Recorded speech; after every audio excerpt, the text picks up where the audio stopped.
संसद भवन के बाहर में अपने 7 मिनट के भाषण में 36 सेकंड उनके पास समय है बेटियों के लिए। तो युवा और महिला भी अपना समय देखेगी, अपने साथ हुए दुर्व्यवहार को देखेगी। और आज हमसे पूछ रहे हैं कि भाई नामर्दों की बात कर रहे हैं। मणिपुर का परिवार, मणिपुर की बेटियां बताएंगी कि असली में नामर्द भाजपा के नेता ही बेटियों की स्मिता के साथ में खिलवाड़ करे। जिस देश में बेटियां अपने आप को असुरक्षित भाजपा के नेताओं के कारण समझे, में उस परिवार से मिलिए जिस परिवार की बेटियों के साथ में इस तरह का व्यवहार हुआ है, जिसको देखकर पूरा देश शर्मसार है। बीजेपी के सांसद व दिल्ली के पूर्व अध्यक्ष मनोज तिवारी का एक विवादित बयान सामने आया है। उन्होंने साफ तौर पे कहा है कि जो ये विपक्ष है ये बेशर्म है और नामर्द है। ये बेशर्म और नामर्द लोग नहीं चाहते हैं कि संसद भवन में मणिपुर पर चर्चा हो। हम तो चाहते हैं कि मणिपुर पर चर्चा हो संसद में, लेकिन ये बेशर्म और नामर्द लोग नहीं चाहते हैं। इन्हीं सब मुद्दों पर हमारे साथ बातचीत करने के लिए जेडीयू की प्रदेश प्रवक्ता अनुप्रिया जी है। इनसे हम जानना चाहेंगे क्या कहिएगा। आप लोग को तो तुलना बेशर्म और नामर्दों से कर दिया कि विपक्ष के लोग बेशर्म और नामर्द हैं। मैं मनोज जी से एक बार कहूँगी कि आग्रह है कि आप एक बार मणिपुर चले जाइए और मणिपुर में उस परिवार से मिलिए जिस परिवार की बेटियों के साथ में इस तरह का व्यवहार हुआ है, जिसको देखकर पूरा देश शर्मसार है और महिलाएं का रूह कांप रहा है कि क्या हम भारत में हैं या किसी और देश में हैं।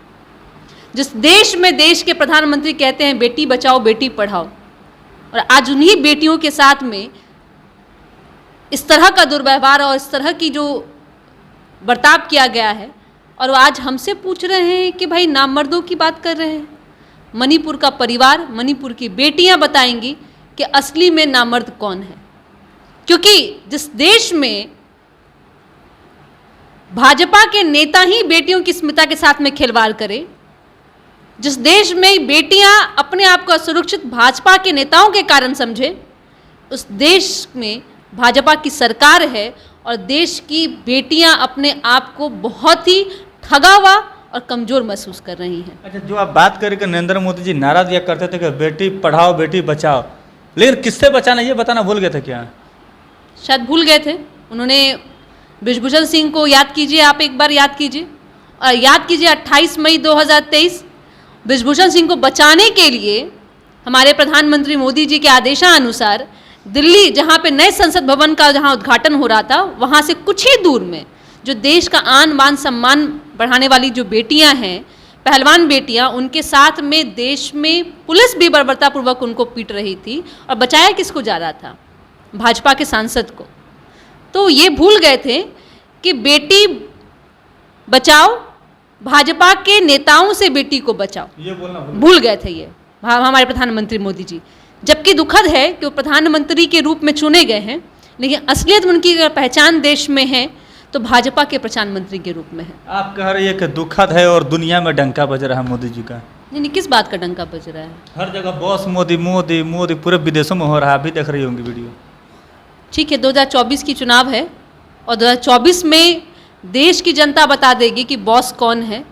और हम अगर विश्व गुरु की बात करते तो ऐसा विश्व गुरु कैसे बनेंगे जब हमारा बेरोजगारी दर बढ़ा हुआ है, जहां महंगाई बढ़ा हुआ है, आज गरीब के थाली में खाना नसीब नहीं हो रहा है, टमाटर प्याज आलू पे आफत हो रहा है, जो महिलाएं अपने आप को सुरक्षित महसूस कर रही हैं, युवा बेरोजगार है, जहां 2 करोड़ नौकरी की बात किया जाता था कि हर वर्ष 2 करोड़ नौकरी होगा, वहां पे आपने 10 साल में मात्र 7,84,000 ही आपने नौकरी दिया है।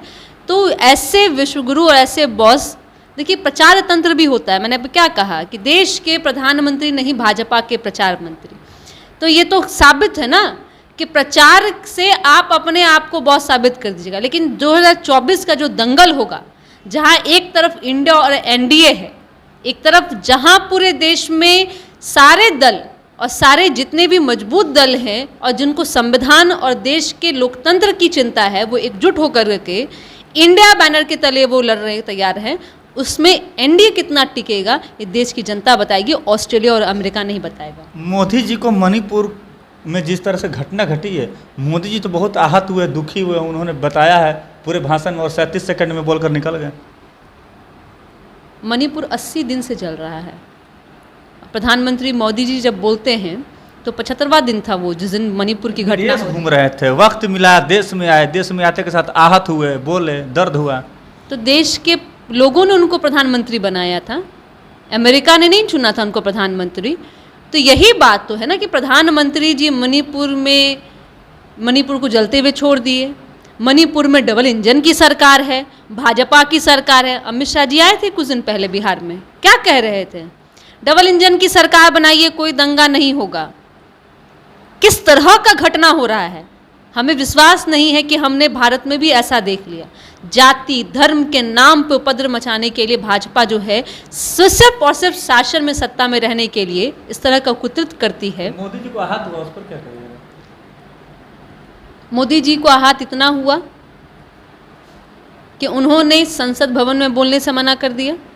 चलिए 24 में महिला और युवा नरेंद्र मोदी जी को जवाब देंगे, तमाम बातों को कहते नजर आई अनुप्रिया जी जो जदयू के प्रदेश प्रवक्ता। तो साथियों इस पर आपकी क्या राय है, कमेंट्स में जवाब जरूर दीजिएगा। बहुत बहुत धन्यवाद।